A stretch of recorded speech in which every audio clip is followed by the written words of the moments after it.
Hello good morning friends, मैं विक्रम अग्रवाल आपका D life digital education में हार्दिक स्वागत करता हूं। तो मेरी तरफ से बच्चों प्यार भरा नमस्कार। जैसे आपको पता है कि आईटीआई थ्योरी के अंदर हमारा कौन सा टॉपिक आज चल रहा है, चुंबकत्व। बहुत ही इंटरेस्टिंग टॉपिक है बच्चों ये। जैसे हमने प्रतिरोध पढ़ा, इंडक्टर पढ़ा, कैपेसिटर पढ़ा, तो इसके बाद आज का जो टॉपिक है हमारा वो चुंबकत्व, जिसको बोला जाता है मैग्नेटिज्म एंड इलेक्ट्रोमैग्नेटिज्म, मतलब चुंबकत्व और विद्युत चुंबकत्व। तो बच्चों चुंबक होता क्या है, इसके क्या गुण होते हैं, मतलब क्या प्रॉपर्टीज होती है, तो ये सब हम आज पढ़ने वाले हैं। तो बच्चों एनर्जी के साथ जुड़ जाइए और मैं आपकी क्लास के लिए रेडी हूं। तो बच्चों चलते हैं क्लास के ऊपर। देखिए सबसे पहले हम जानेंगे कि मैग्नेटिज्म मतलब चुंबकत्व एंड इलेक्ट्रोमैग्नेटिज्म मतलब विद्युत चुंबकत्व। बच्चों होता क्या है चुंबकत्व, तो मैंने यहां पर परिभाषा पहले लिखी है कि चुंबकत्व क्या होता है। तो अब आपके सामने है, देखिए, एक ऐसा पिंड जिसमें लोहे के छोटे छोटे टुकड़ों को आकर्षित करने और स्वतंत्रता पूर्वक लटकाए जाने पर उत्तर दक्षिण दिशा में ठहर जाने का गुण विद्यमान हो, मैग्नेट या चुंबकत्व कहलाता है। किसी चुंबक के ये गुण चुंबकत्व कहलाते हैं। तो बच्चों कोई भी एक ऐसा पिंड जो लोहे के छोटे छोटे टुकड़े होते हैं उनको अपनी ओर आकर्षित करने, लिखा हो ना, छोटे छोटे टुकड़ों को आकर्षित करने और स्वतंत्रता पूर्वक लटकाया जाता है तो उत्तर दक्षिण दिशा में ठहरने का गुण विद्यमान हो। तो बच्चों वो गुण किसके होते हैं, चुंबक के होते हैं। जैसे आपने देखा होगा घरों के अंदर, या आपने भी अनुभव किया होगा कि पहले जो एक चुंबक आती थी ना, गोल, जो एक स्पीकर सा बना होता था, तो उसके बार बार जो सर्कुलर शेप में गोलाकार होता था ना, उस चुंबक को रख दो और पास में कोई भी लोहे के मतलब पैच वगैरह नट वगैरह रख दो तो वो अपनी ओर आकर्षित कर लेता है। पर बच्चों ध्यान ये है कि वो दूरी नहीं होनी चाहिए, जितना पास होएगा ना, मतलब ऐसा नहीं है कि यहां पर आपने लोहे के टुकड़े रख दिए और यहां पर चुंबक रख दी, तो बच्चों वो फिर आकर्षित नहीं होंगे। क्यों? क्योंकि बच्चों दूरी जितनी ज्यादा होगी उतना चुंबकत्व का गुण कम होता जाएगा। तो बच्चों जितना पास होगा अपनी तरफ आकर्षित करेगा। ठीक है, तो चुंबक को हमने दो प्रकार में बांटा है बच्चों। कौन कौन सा? प्राकृतिक चुंबक जो नेचुरल मैग्नेट्स होते हैं, और एक होता है कृत्रिम चुंबक, आर्टिफिशियल मैग्नेट्स। कृत्रिम चुंबक कौन से चुंबक होते हैं बच्चों? जो मनुष्य द्वारा बनाए गए हैं उसे क्या बोलते हैं? कृत्रिम चुंबक। और प्राकृतिक चुंबक क्या होते हैं? जो बहुत सालों पहले या पृथ्वी की धरातल पर खोजे गए हैं। जैसे आपने मैग्नेटाइट और लोडस्टोन नामक पत्थर देखे होंगे। तो बच्चों उसमें क्या होता था कि उन्होंने, जैसे पहले वाले लोग हैं तो उन्होंने क्या किया, उससे वो जाके मतलब नाव के अंदर बैठ के उसके बाद दिशा ज्ञात करने लगे और उनको पता चला कि इसके अंदर चुंबकत्व का गुण है। परंतु उनकी आकृति जो होती थी वो कोई आकृति नहीं होती थी, मतलब किसी भी प्रकार का इस तरीके से चुंबक हो गया, मतलब जिसको कह सकते हैं बैडोल था, मतलब कोई आकृति नहीं थी एक अच्छे तरीके से। मतलब कोई हम ऐसे स्पीकर रख ले और बाहर से कोई बंदा आए तो एक ऐसा मतलब लगता था कि बद्दा लगता था, है ना। तो मतलब कोई आकृति नहीं थी प्रॉपर। और दूसरी बात, इसमें चुंबकत्व का गुण भी नाम मात्र ही था। तो बच्चों इसके देख के हमने क्या किया, एक ऐसे चुंबक बनाए जिसमें आपके चुंबकत्व के गुण भी ज्यादा हो, जिनकी अच्छी आकृति भी हो, तो उसे हम क्या बोलते हैं? कृत्रिम चुंबक। तो हम इसके बारे में अध्ययन करने जा रहे हैं। देखिए, तो सबसे पहले अगर मैं बात करूं कि प्राकृतिक चुंबक नेचुरल मैग्नेट्स क्या होते हैं, तो प्राकृतिक चुंबक क्या होता है बच्चों? पृथ्वी के धरातल पर खोजे गए मैग्नेटाइट अथवा लोडस्टोन नामक पत्थर ही प्राकृतिक चुंबक कहलाते हैं। मैंने अभी बताया था ना कि सालों पहले जो मैग्नेटाइट है, लोडस्टोन नामक पत्थर था, वो ही प्राकृतिक चुंबक थे, है ना। इस प्रकार का चुंबक बैडोल होता है। बैडोल का मतलब क्या होता है बच्चों? जिसकी कोई आकृति ना हो और उसमें चुंबकीय गुण भी अल्प मात्रा में होता है, मतलब बहुत ही कम मात्रा में, ना के बराबर। अतः शक्तिशाली कृत्रिम चुंबकों के सापेक्ष प्राकृतिक चुंबकों का उपयोग नगण्य हो गया है। अब बच्चों इतने अच्छे अच्छे चुंबक आ गए हैं, कृत्रिम चुंबक जो शक्तिशाली चुंबक कहलाते हैं, तो उनके आगे अगर हम इसको रखें तो कोई भी इसका प्रयोग नहीं करता है। तो आपको पता है जब अच्छी चीज आ गई है मार्केट में तो कोई बुरी चीज क्यों यूज करेगा? बुरी कहने का मतलब इसमें चुंबकत्व का गुण ही नहीं है।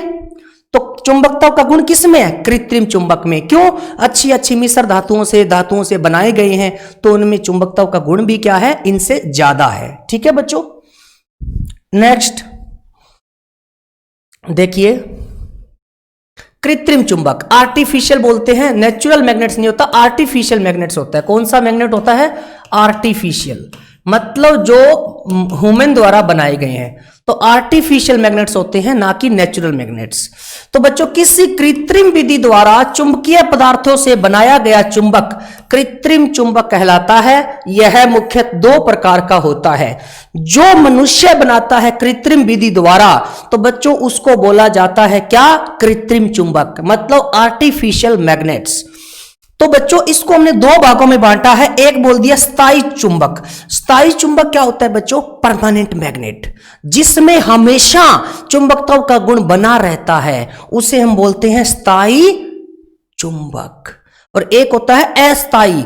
अस्थायी का मतलब क्या हुआ बच्चों? जब तक हमने उसको सप्लाई दे रखी, जैसे मैं एक बात करता हूं, कोई कॉइल है, मैंने किसी कंडक्टर पर लपेटी हुई है और मैंने सप्लाई दे दिया, तो बच्चों आपकी धारा प्रवाहित होगी।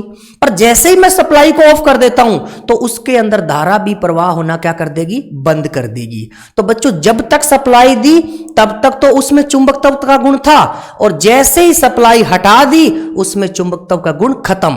तो उसको बोलते हैं अस्थायी। और स्थायी किसको बोलते हैं? परमानेंट, जो हमेशा बनी रहे। तो बच्चों क्या लिखा है? जिस चुंबक का चुंबकत्व का गुण अनेक वर्षों तक बना रहता है वह स्थायी चुंबक कहलाता है। ये चुंबक कार्बन स्टील, कोबाल्ट स्टील आदि से बनाए जाते हैं और इस कार्य के लिए चुंबकीय मिश्र धातुएं प्रयोग की जाती है। उदाहरण एलनिको, एल्कोनेक्स। तो बच्चों ये क्या है? एलनिको। मैं बताता हूं, देखिए एलनिको। अगर मैं बात करता हूं एलनिको की, तो बच्चों यहां से अगर मैं देखूं एलनिको, तो आप क्या कहोगे? ये क्या है बच्चों? एल्यूमिनियम। क्या है? एल्यूमिनियम। Ni का मतलब क्या है? निकिल। और CO का मतलब क्या है? कोबाल्ट।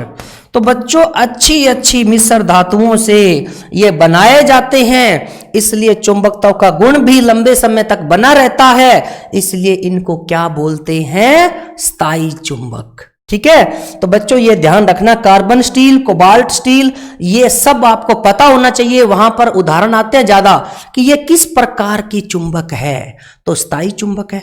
ठीक है बच्चों, तो इस तरीके से अस्थायी चुंबक भी आपके सामने आ जाएगी। देखिए इधर, जैसे मैंने अभी बताया था ना कि एल्निको में क्या होता है? एल्यूमिनियम, निकल, कोबाल्ट और लोहा होता है। और एल्कोनेक्स जो होता है बच्चों, इसमें एल्यूमिनियम, कोबाल्ट, तांबा और लोहा होता है।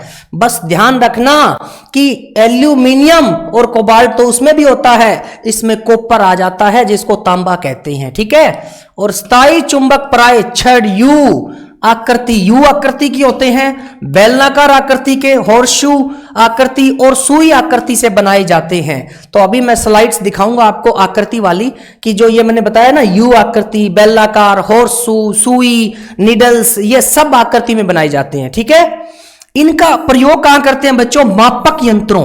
मापक यंत्रों का मतलब क्या होता है? जो भी मेजरिंग इंस्ट्रूमेंट है उनके अंदर हम प्रयोग करते हैं। जैसे पीएमएमसी हो गया, पीएमएमआई हो गया। पीएमएमसी क्या होता है? Permanent magnet moving coil. PMMI क्या हो गया? Permanent magnet moving iron.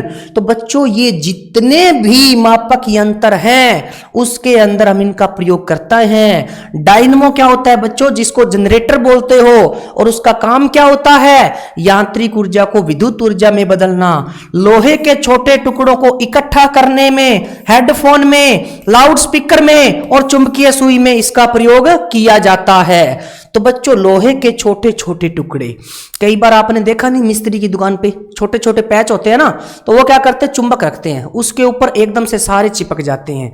तो वहां से अगर एक एक नट उठाओगे, एक एक पैच, तो टाइम बहुत लग जाएगा। तो बच्चों लोहे के छोटे टुकड़ों को इकट्ठा करने में भी इसका प्रयोग करते हैं। आजकल चुंबकीय मिश्र धातुओं के द्वारा लघु आकार वाले शक्तिशाली स्थायी चुंबकों का निर्माण होने लगा है। तो बच्चों इसको आप प्रयोग समझ गए ना कि स्थायी चुंबक के प्रयोग बहुत सारे हैं। मापक यंत्र हैं, डायनेमो हैं, लोहे के छोटे छोटे टुकड़े इकट्ठे करने में, हेडफोन में, लाउड स्पीकर में, सबका प्रयोग इसमें किया जाता है। ठीक है बच्चों। नेक्स्ट, अब मैंने बोला था ना कि आपको आकृति दिखाऊंगा। ये देखिए बच्चों आकृति, ये जो है बार है जो आपका एक सिंपल तरीके से नॉर्थ साउथ मैग्नेट्स इसमें दिखाए गए हैं। नॉर्थ साउथ पोल्स, उत्तर और दक्षिण बोलते हैं। जैसे मैंने बोला था ना कि किसी पिंड को स्वतंत्रता पूर्वक लटकाया जाता है तो वह उत्तर दक्षिण दिशा में ठहरने का गुण विद्यमान रखता हो। तो नॉर्थ और साउथ समझ गए। ये बच्चों यू शेप की आकृति होगी। ये सिलेंड्रिकल मतलब बेलनाकार। कौन सी आकृति है ये? बेलनाकार। ठीक है ना बच्चों। और ये कौन सी है? Horse shoe.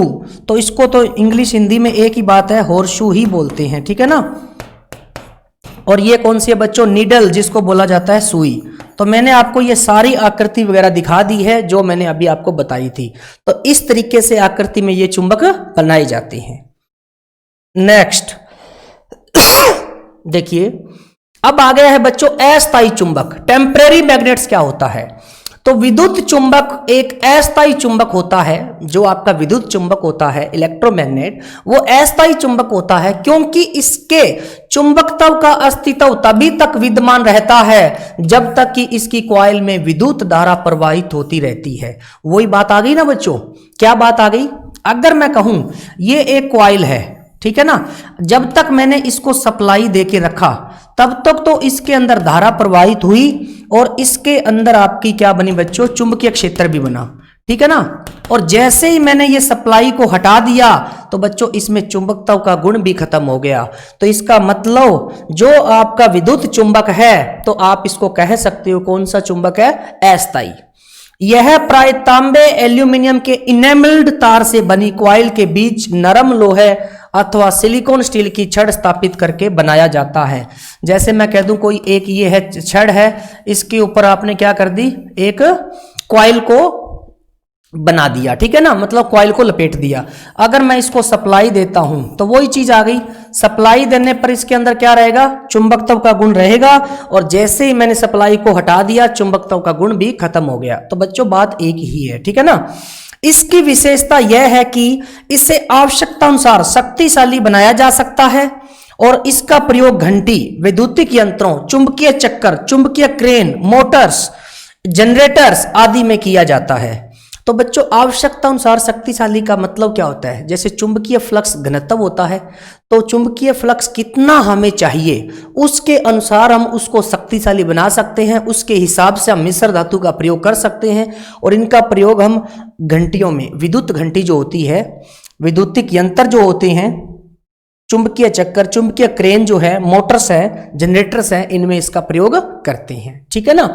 आपने पढ़ा नहीं डीसी जनरेटर, डीसी मोटर सब आपका फैराडे का इलेक्ट्रोमैग्नेटिक इंडक्शन पर आधारित है। तो बच्चों वो कॉइल तो है और उसको सप्लाई देते हैं तो उसके अंदर चुंबकीय क्षेत्र स्थापित होता है और चुंबकीय क्षेत्र के कारण ही आपका चुंबकीय फ्लक्स बनता है, जिसके कारण उसमें विद्युत वाहक बल कह दो चाहे आप कह दो ईएमएफ पैदा होती है। ठीक है बच्चों। नेक्स्ट, अभी मैंने आपको एक चीज दिखाई थी ना, एक डायग्राम बनाया था, वो ये देखो। तो बच्चों ये जो बनाया है मैंने, ये आपका क्या है? तो आप ये कहोगे कि सर ये आपका एक कंडक्टर है या आप एक छड़ कह सकते हो। और इसके ऊपर मैंने ये क्या लपेट दिया बच्चों? ये आपके नंबर ऑफ टर्न्स है, लपेटों की संख्या है, जिसको मैंने क्या बोला था? ये बताओ, कॉइल। ये लिखा हुआ कॉइल। तो कॉइल लपेटी हुई है। ये नॉर्थ और साउथ, उत्तर और दक्षिण, इसके दो ध्रुव हो गए। और बच्चों इसको सप्लाई दे दी डीसी सोर्स, तो आपको पता है फिर ये क्या करेगा? इसके अंदर ईएमएफ बनना स्टार्ट हो जाएगा। कहने का मतलब इसमें धारा प्रवाहित होगी, चुंबकत्व का गुण होगा। बच्चों आपको भी पता है कि अगर हम किसी भी कॉइल को या किसी भी जनरेटर या मोटर्स के अंदर जब हम इसको सप्लाई देंगे तो बच्चों उसके अंदर कुछ ना कुछ तो होगा ना, क्योंकि अगर हम सप्लाई देंगे धारा तो प्रवाहित होगी। जैसे मैं कह दूं ये एक प्रतिरोध है, ठीक है ना। अगर मैं इसको सप्लाई देता हूं तो बच्चों इसका गुण यही है कि आर है किसका? तार का, वायर का आर तो है ही है, और सप्लाई दे दी तो इसके अंदर ऑब्वियस सी बात है कि धारा आपकी प्रवाहित होगी ही होगी। क्यों? सप्लाई देने के बाद उसमें एक्साइटेशन मतलब उत्तेजना आ जाती है, जिसके कारण उसके अंदर धारा प्रवाहित होगी ही होगी। जब मैं इस सोर्स को हटा दूंगा तो बच्चों ये इसके अंदर कुछ भी नहीं होगा। सप्लाई देंगे तब तक इसमें चुंबकत्व का गुण अस्तित्व रहेगा, अदरवाइज नहीं। ठीक है ना। नेक्स्ट देखिए, चुंबक के बच्चों सामान्य गुण क्या होते हैं, प्रॉपर्टी क्या होती है इसकी। चुंबक लोहे के बुरादे और लोहे के छोटे छोटे टुकड़ों को अपनी ओर आकर्षित करता है और उसका यह आकर्षण गुण उसके ध्रुव पर सर्वाधिक मतलब मैक्सिमम होता है। तो बच्चों ये मैंने अभी भी बताया था कि चुंबक क्या करता है, लोहे का बुरादा होता है, जो खराद पे जाते हो तो वहां पर लोहे का बुरादा होता है, छोटे छोटे टुकड़ा है, तो वो अपनी ओर आकर्षित करने का गुण विद्यमान रखता है। और इसका जो ये आकर्षण गुण है उसके जो ध्रुव मतलब पोल पर उसका वो मैक्सिमम होता है। तो क्वेश्चन ये आ सकता है। ठीक है ना।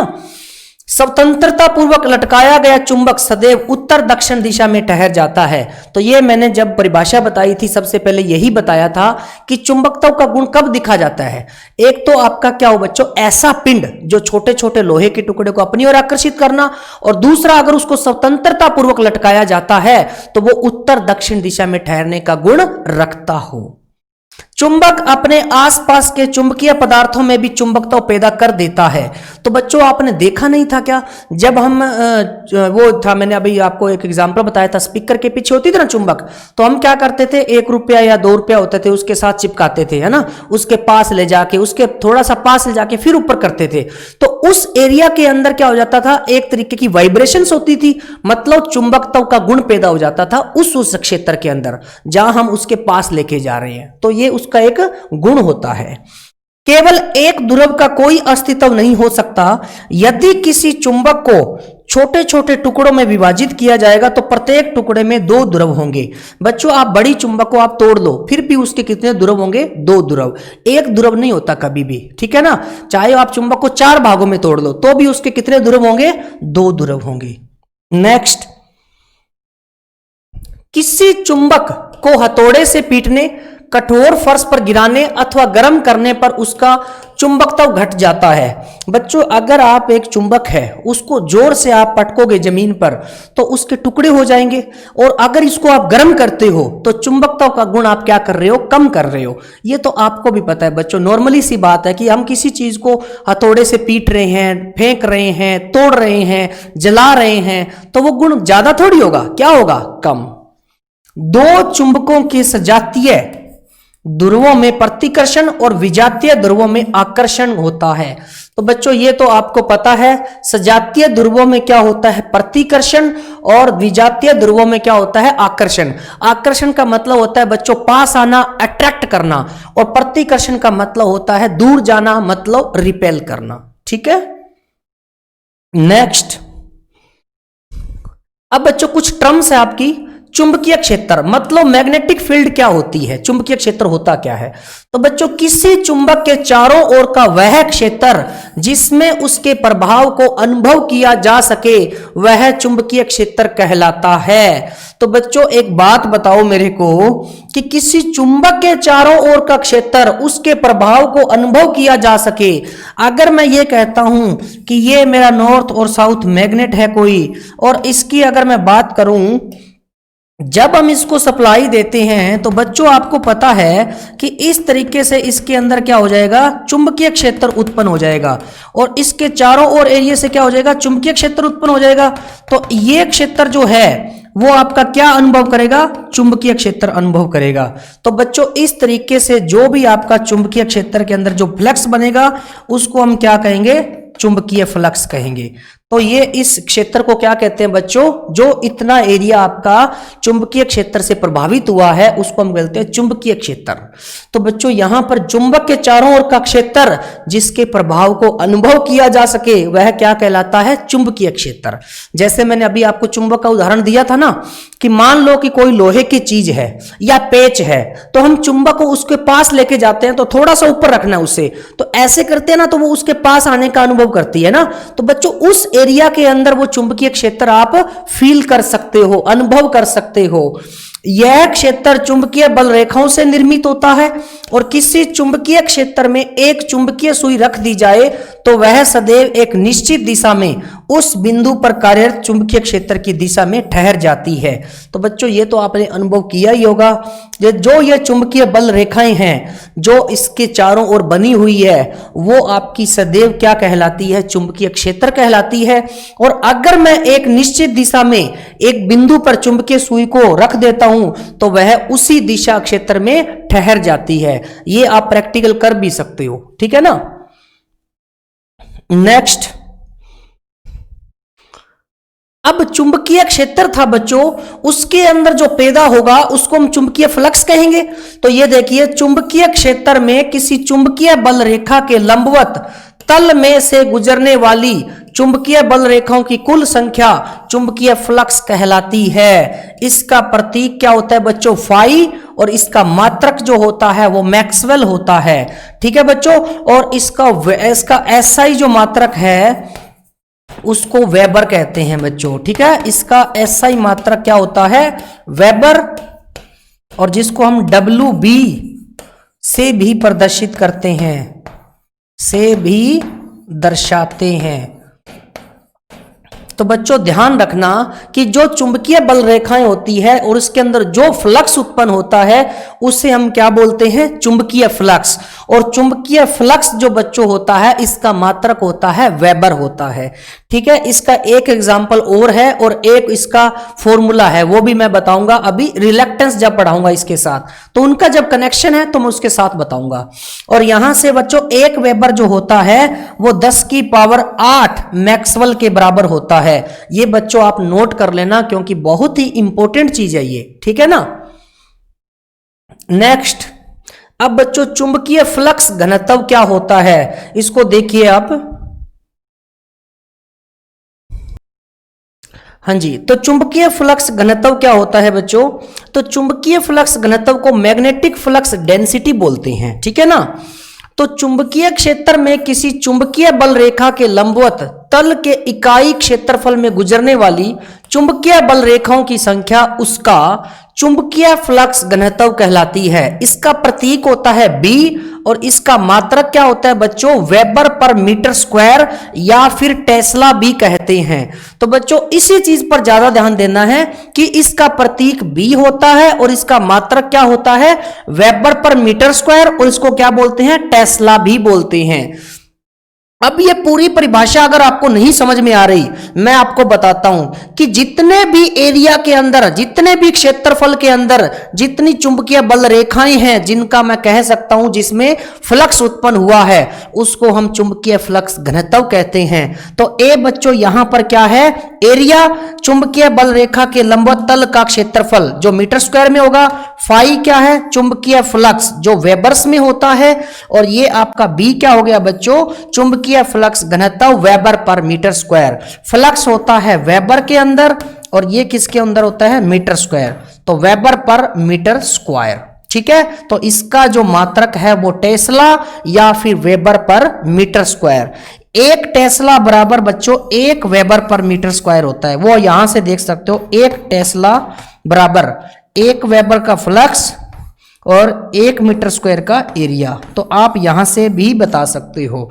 तो जितने क्षेत्रफल के अंदर जो आपका चुंबकीय बल रेखाओं के कारण फ्लक्स उत्पन्न हुआ है उससे हम क्या कहते हैं, चुंबकीय फ्लक्स घनत्व। ओके, नेक्स्ट देखिए, चुंबकीय प्रेरण क्या होता है बच्चों, मैग्नेटिक इंडक्शन, बहुत ही इंपॉर्टेंट है ये।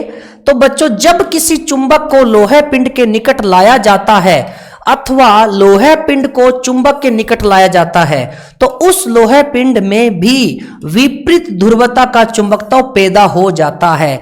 चाहे तो आप चुंबक को लोहे पिंड के निकट लेके जाओ या लोहे पिंड को चुंबक के निकट, तो जो लोहे पिंड है ना उसके अंदर बच्चों क्या होता है, एक विपरीत ध्रुवता का क्या होता है, चुंबकत्व पैदा होता है। आपने लेंज का नियम पढ़ा होगा ना, तो वो उसी के कारण होता है बच्चों, जिसमें आपका चालक में या कॉइल में आपका ईएमएफ पैदा होता है वह उसी का अपोज करता है, ठीक है ना। तो बच्चों यह क्रिया क्या कहलाती है? चुंबकीय प्रेरण कहलाती है।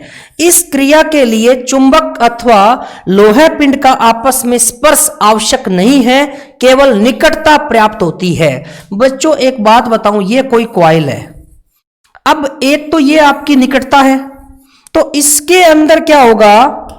इसके अंदर आपका क्या होगा बच्चों? अगर मैं यहां से सप्लाई देता हूं तो बच्चों यहां पर इसके अंदर होगा और इसके अंदर होगा, तो इसके अंदर भी आपका क्या हो जाएगा? चुंबकीय फ्लक्स पैदा हो जाएगा, ठीक है ना, जब हम सप्लाई देंगे। और एक अगर मैं कह दूं कि एक कॉइल आपकी यहां है और एक कॉइल यहां है, तो बच्चों इनके अंदर जो होगा वो चुंबकत्व का गुण नहीं होगा, होगा तो ना के बराबर, ठीक है, होगा ही नहीं पहली बात। तो बच्चों उसने लिखा है कि आपस में स्पर्श आवश्यक नहीं है कि चिपका के रखो, परंतु केवल निकटता पर्याप्त होनी चाहिए, मतलब पास होना चाहिए। किसके लिए? म्यूचुअल इंडक्शन के लिए, जो इनके बीच में म्यूचुअल इंडक्शन हो, ठीक है ना। नेक्स्ट, वास्तव में चुंबक लोहे पिंड में विपरीत ध्रुवता का चुंबकत्व प्रेरित कर देता है और दो चुंबकों के विजातीय ध्रुवों में आकर्षण पैदा हो जाता है। यही बात मैंने आपको बताया था। और वैद्युतिक मशीनों में प्रयोग किए जाने वाले ध्रुव खंड चुंबकीय प्रेरण सिद्धांत पर ही कार्य करते हैं। बच्चों आधा इलेक्ट्रिकल आपका चुंबकीय प्रेरण सिद्धांत पर कार्य करता है, इसलिए मैंने आपको ये चीज बताया। बाकी ये चीज तो आप ना इलेक्ट्रिकल में मोटर मशीन जो भी आप पढ़ोगे, ट्रांसफॉर्मर, इसके अंदर मैं बहुत अच्छे से और डीपली ज्यादा बताऊंगा कि कैसे पैदा होता है, ठीक है ना। नेक्स्ट,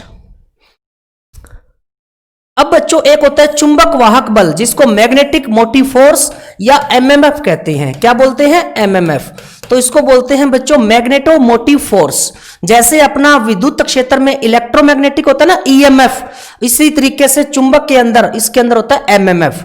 तो बच्चों होता क्या है? जिस प्रकार वैद्युतिक परिपथों में विद्युत वाहक बल ईएमएफ इलेक्ट्रॉन्स को चालक में से प्रवाहित करवाता है, जैसे E बराबर RI या फिर V बराबर IR भी कह सकते हो, ठीक है ना। उसी प्रकार चुंबक वाहक बल एमएमएफ होता है बच्चों, ये चुंबकीय परिपथों में चुंबकीय फ्लक्स को गतिमान करता है। तो इतना बड़ा लिखने की क्या जरूरत है, मैं आपको डायरेक्ट बता रहा हूं कि विद्युत क्षेत्र के अंदर आपका होता है ईएमएफ, क्योंकि बच्चों वहां पर आवेश के कारण धारा प्रवाहित होती है। जैसे उसने लिखा इलेक्ट्रॉन्स, तो वो आवेश ही तो है, इलेक्ट्रॉन के प्रवाह की दर विद्युत धारा कहलाती है। उसी प्रकार चुंबकीय परिपथों में जो चुंबकीय फ्लक्स को गतिमान करता है उसको बोला जाता है एमएमएफ। एमएमएफ क्या होता है बच्चों? कॉइल के लपेटों की संख्या इंटू विद्युत धारा। मैं कह सकता हूं N into I, number of turns, लपेटों की संख्या और विद्युत धारा।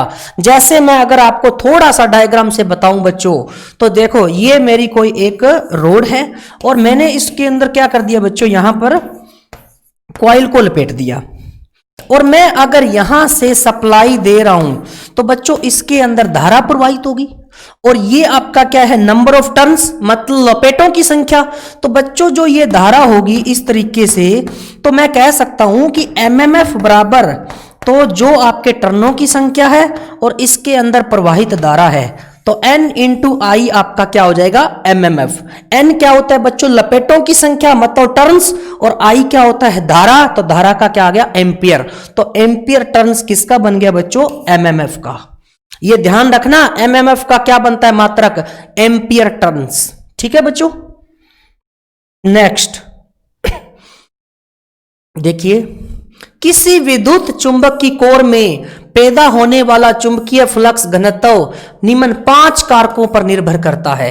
जो आपका पैदा होता है ना चुंबकीय फ्लक्स घनत्व, मैग्नेटिक फील्ड डेंसिटी, वो किस किस पर निर्भर करता है? विद्युत धारा के मान पर, कॉइल के लपेटों की संख्या, चुंबकीय कोर के पदार्थ की किस्म, कोर की लंबाई और कोर का कटाक्ष, क्रॉस सेक्शनल एरिया बोलते हैं इसको, ठीक है ना। तो बच्चों ये 5 कारक होते हैं कि विद्युत धारा का मान कितना है, कॉइल पर कितने लपेटों की संख्या है, फेरों की संख्या, और पदार्थ की किस्म क्या है, किस पदार्थ से वो चुंबकीय पदार्थ वाला बना हुआ है, कौन सी मिश्र धातु से, और लंबाई कितनी है और एरिया कितना है। तो ये 5 कारक होते हैं। क्वेश्चन आता है लास्ट में उपरोक्त सभी भी लिखता है, या इनमें से कोई एक कारक नहीं देगा तो वो आपसे पूछ लेगा। यदि किसी 100 लपेट वाली कॉइल में से 1 एम्पियर मान की विद्युत धारा प्रवाहित हो रही हो तो एमएमएफ बराबर क्या होता है बच्चों, एन इंटू आई होता है। तो एन आप जानते हो, एन कितना दिया है, 100 लपेट ये रहा, इंटू 1 एम्पियर की धारा तो 100 इंटू 100 एम्पियर टर्न। तो मैं ये कह सकता हूं एमएमएफ का मान कितना आ गया, 100 एम्पियर टर्न। नेक्स्ट इसको देखिए बच्चों, अब आ गया है आपका रिलक्टेंस। देखिए इसको क्या कह रहा है, रिलक्टेंस क्या होता है बच्चों। सबसे पहले मैं बता देता हूं कि रिलक्टेंस को यहां पर आरएम से डिनोट किया है और इससे एस से भी डिनोट करते हैं। किससे, एस से भी। तो बच्चों वैद्युतिक परिपथों में प्रतिरोध के समान चुंबकीय परिपथों में चुंबकीय फ्लक्स कह गति में पदार्थ द्वारा प्रस्तुत की गई बाधा उस पदार्थ का रिलक्टेंस कहलाती है। इसका प्रतीक आरएम है और एस भी है, ठीक है ना, और इसका मात्रक एम्पियर टर्न पर वेबर होता है। बच्चों आपको एक सिंपल भाषा में बता देता हूं, जैसे विद्युत क्षेत्र पढ़ रहे थे तो उसमें प्रतिरोध होता था और प्रतिरोध का काम क्या होता था, धारा के मार्ग में बाधा उत्पन्न करना। इसी प्रकार जो रिलक्टेंस है वो आपका आएगा चुंबकीय में, मतलब मैग्नेटिक के अंदर जो चुंबकीय परिपथ है। तो बच्चों इसमें जो आपका चुंबकीय फ्लक्स होता है उसमें जो बाधा उत्पन्न करता है उसको रिलक्टेंस कहते हैं। तो जिस प्रकार विद्युत परिपथ में रेजिस्टेंस होता है उसी प्रकार चुंबकीय परिपथों में कौन होता है, रिलक्टेंस। तो बच्चों यहां पर एस और आर मैं एक तरीके से समान रख रहा हूं, ठीक है। और इसका क्या होता है बच्चों, रिलक्टेंस बराबर एफ एम डिवाइड फाई। तो बच्चों यहां पर एफ एम क्या है, तो मैंने कहा था एमएमएफ। ये देखिए क्या था वो, एमएमएफ। तो आप देख सकते हो, तो यहां पर मैंने एफ एम निकाला था, वो क्या था, एमएमएफ। तो मैं इसको लिखना चाहूं और बताना चाहूं तो बच्चों इसको डायरेक्ट बता सकता हूं। देखिए इसको आप क्या लिखोगे, ये नोट कर लेना, ठीक है ना। आरएम क्या है, रिलक्टेंस। तो बच्चों reluctance is equal to MMF divide चुंबकीय फ्लक्स, ठीक है ना। तो बच्चों एमएमएफ क्या था, एम्पियर टर्न, और डिवाइड में फ्लक्स किस में होता है, वेबर में। तो इसका मात्रक क्या बन गया, एम्पियर टर्न पर वेबर। तो बच्चों एस से डिनोट करते हैं रिलक्टेंस को और आरएम से भी डिनोट करते हैं। तो इसका फॉर्मूला होता है एमएमएफ अपॉन फाई। तो बच्चों ये ध्यान रखना। और आरएम जो है इसका एक फॉर्मूला और भी होता है, L divide mu naught mu R A. L क्या है बच्चों, लंबाई, चुंबकीय मार्ग की लंबाई, और म्यू नोट क्या है बच्चों, मुक्त आकाश की चुंबकशीलता होती है ये, और म्यू आर आपकी सापेक्ष चुंबकशीलता है। आरएम रिलक्टेंस है जो एम्पियर टर्न पर वेबर में, और चुंबक वाहक बल है एफएम जो एम्पियर टर्न्स में, और फाई जो चुंबकीय फ्लक्स वेबर में। तो बच्चों ये यूनिट आपके लिए बहुत इंपॉर्टेंट है जो आपके एग्जाम में पूछे जाते हैं। तो बच्चों ये यूनिट बहुत अच्छे से आप अलग अलग तरीके से लिख लेना और ये फॉर्मूला जरूर नोट कर लेना, ठीक है ना। नेक्स्ट देखिए चुंबकीय फ्लक्स, मैग्नेटिक फ्लक्स क्या होता है। चुंबकीय क्षेत्र में किसी चुंबकीय बल रेखा के लंबवत तल में से गुजरने वाली चुंबकीय बल रेखाओं की कुल संख्या चुंबकीय फ्लक्स कहलाती है। इसका प्रतीक फाई और एसआई मात्रक क्या होता है बच्चों, वेबर। तो ये बच्चों मैंने आपको बताया था कि जो आपके क्षेत्र में चुंबकीय बल रेखाएं हैं उसमें जो उत्पन्न फ्लक्स होता है उसे हम चुंबकीय फ्लक्स कहते हैं और फाई से प्रदर्शित करते हैं, और मात्रक क्या होता है बच्चों, वेबर, ठीक है। अब देखो अभी मैंने एक फॉर्मूला बताया था कि एस रिलक्टेंस, ठीक है ना। ये देखिए बच्चों यहां से रिलक्टेंस बराबर एमएमएफ अपॉन फाई था, तो मैं फाई निकालूंगा तो एमएमएफ अपॉन क्या हो जाएगा, रिलक्टेंस, ये हो जाएगा ना यहां से। तो अब ये बन गया देखिए, और यही फॉर्मूला इसने यहां पर लिखा है, ये देखिए एन इंटू आई एमएमएफ और डिपेंड में रिलक्टेंस। एन आई किस में होता है बच्चों, आप कहोगे एम्पियर टर्न पर वेबर में होता है ना, और डिवाइड में ये जो आपका आरएम है ये किस में होगा बच्चों, रिलक्टेंस।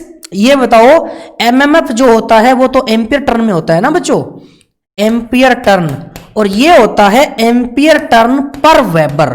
तो वेबर ऊपर जाएगा, तो एम्पियर टर्न से एम्पियर टर्न कट गया, वेबर आपका किसका आ गया, फ्लक्स का। तो बच्चों अब वहां से फाई निकालोगे तो ये फॉर्मूला भी आपको मैंने बताया था, ये रहा।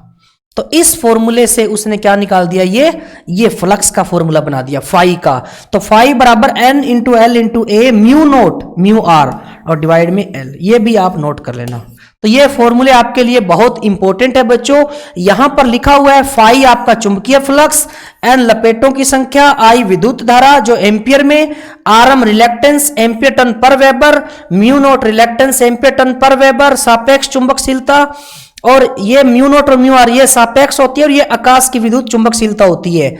ए चुंबकीय मारक का कटाक्ष क्षेत्रफल, एल जो है चुंबकीय मारक की लंबाई है, ठीक है ना बच्चों। तो म्यू नेट यहां पर reluctance ampere turn per weber नहीं है, यहां पर आपकी क्या है, आकाश की जो विद्युत चुंबकशीलता है वो होगी, ठीक है ना, जिसका मान क्या होता है, 1 होता है। तो ये बच्चों आप नोट कर लेना। नेक्स्ट, चुंबकशीलता परमिएबिलिटी क्या होती है बच्चों, यदि एमएमएफ चुंबकीय परिपथ की लंबाई चौड़ाई समान रहे और किसी चुंबकीय पदार्थ में पैदा होने वाली चुंबकीय फ्लक्स और वायु में पैदा होने वाले चुंबकीय फ्लक्स का अनुपात चुंबकशीलता कहलाता है। तो बच्चों यहां पर किसी चुंबकीय पदार्थ में पैदा होने वाला चुंबकीय फ्लक्स और किसी वायु में पैदा होने वाले चुंबकीय फ्लक्स का अनुपात चुंबकशीलता कहलाता है। और दूसरे शब्दों में कहूं तो चुंबकीय फ्लक्स घनत्व तथा चुंबकन बल के अनुपात को भी क्या बोलते हैं बच्चों, चुंबकशीलता कहते हैं। इसका प्रतीक म्यू है और इसका कोई मात्रक नहीं होता है। बच्चों मात्रक क्यों नहीं होता है, क्यों, क्योंकि चुंबकीय पदार्थ में जो चुंबकीय फ्लक्स पैदा हो रहा है और वायु में जो पैदा होने वाला चुंबकीय फ्लक्स का अनुपात है, तो ऊपर जो मात्रक है वही नीचे आएगा, तो मात्रक से मात्रक कट जाएगा, इसलिए इसका कोई भी आपका मात्रक नहीं होता है। और म्यू बराबर होता है बच्चों बी बटा एच। म्यू क्या है, चुंबकशीलता, और बी क्या है, चुंबकीय फ्लक्स घनत्व, और एच क्या है, चुंबकन बल जो न्यूटन वेबर में होता है। तो बच्चों बी बराबर आपका फॉर्मूला भी पता है आपको, फाई बटा क्या होता है, ए। फाई क्या है बच्चों, फ्लक्स वेबर में, ए क्या है, एरिया मीटर स्क्वायर में, ठीक है ना। नोट कर लेना बच्चों, ये क्या नोट करोगे, वायु तथा निर्वात की चुंबकशीलता का मान इकाई होता है, यूनिटी होता है, एक होता है, जबकि अन्य किसी पदार्थ लोहे के सापेक्ष चुंबकशीलता का मान 50 से 2000 तक होता है। इनका मान कितना भी हो सकता है, वो अलग अलग मटेरियल पर डिपेंड करता है, बट वायु तथा निर्वात की चुंबकशीलता का मान बच्चों 1 होता है, ठीक है ना। तो यह ध्यान रखना। तो बच्चों ये था आपका चुंबकत्व का पहला भाग, जो आपका मैग्नेटिज्म का मैंने बताया है। अभी बच्चों इसके अंदर आपके कुछ नियम आएंगे, जैसे हेलिक्स का नियम हो गया, बाएं हस्त नियम हो गया, सिरे का नियम हो गया। फिर मैं कुछ चुंबकीय पदार्थ के बारे में बताऊंगा, जैसे फेरो चुंबकीय पदार्थ, पैरा चुंबकीय पदार्थ, इस तरीके से। और इसके मैं कुछ क्वेश्चंस भी आपको नेक्स्ट वीडियो के अंदर करवाऊंगा। तो बच्चों अपने जितने भी फ्रेंड्स हैं और रिलेटिव में जिसने आईटी कर रखी है, तो बच्चों उनको आप बोलिए कि लाइक और सब्सक्राइब तो आपको करना है, उनको तो पता चलेगा तब करेंगे ना। तो आप उनको यह बताओगे कि YouTube चैनल पर dlife.fun लिखिए और वहां पर आपको ITI थ्योरी के नाम से आपको एक वीडियो मिलेगी जो आप डेमो के तौर पर देख सकते हो। और बच्चों अच्छा लगे, आपको लगेगा ये मैं कह रहा हूं, तो आप इसको लाइक और सब्सक्राइब जरूर कर दीजिए, ठीक है। और उसके बाद जब मन कर जाए तो बच्चों डाउनलोड कर लेना dlife.fun को। कहां से, गूगल से भी डाउनलोड कर सकते हो। और विजिट करना है वेबसाइट पे तो www.dlife.fun पर आप विजिट भी कर सकते हो, ठीक है बच्चों। तो मैं नेक्स्ट वीडियो में आपके साथ बहुत जल्द जुड़ूंगा और इसी का हम नेक्स्ट पार्ट नेक्स्ट क्लास में करेंगे। और आप एनर्जी के साथ बने रहिए और क्वेश्चन को करते रहिए। ओके बच्चों, थैंक यू, बाय बाय।